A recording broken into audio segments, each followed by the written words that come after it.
the big deal is, and everybody pinpoints Atlanta and says Glavine, Smoltz, Maddux. How is that humanly possible? Well, those guys were not power pitchers per se. They didn't throw five different things that put enormous stress, shoulder and elbow. But that was an aberration.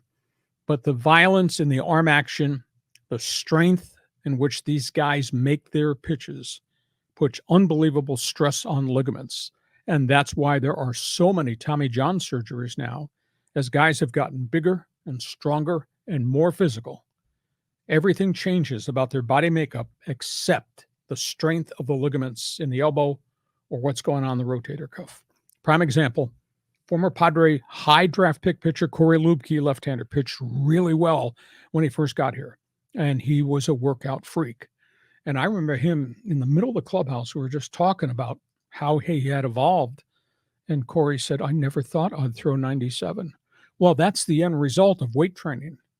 His core got stronger. His legs got stronger. Upper body got stronger. The only thing to get stronger, the elbow ligaments. And he tore him 3 times. And that was the end of his career. And I don't even think he was 27 and he was done. He got one payday in his baseball career. But that's a prime example of how forceful the stress on pitchers' arms are.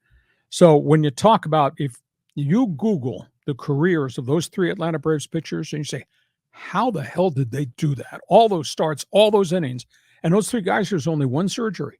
And that was John Smoltz's elbow, finally. And then he reinvented himself as a relief ace.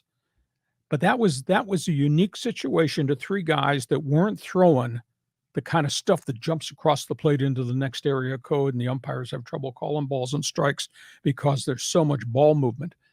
Those guys were unique to themselves, but that's the explanation to the injury factor and why it's so bad everywhere. You go through every major league roster, John, every pitching staff. I can pinpoint some unique guy who's had major surgery and has come back. But coming back means sitting on the sidelines for 14 to 18 months with the hope you're going to be what you were before you blew it out. So that's a long answer to the pitching questions, but that's why all that stuff is going on. Makes sense? It does make sense. And I know nowadays, they got the pitch, the jugs gun is on every pitch and we see it on the screen. But back in the day, in the 70s and 80s, you'd only hear about the jugs gun every once in a while. And if you look at the old time footage of the black and white games, it looked like soft toss, it makes you wonder if it was like in slow motion, the way they threw then. So I think back in the day, if you were throwing in the mid to high 80s, that was probably up there.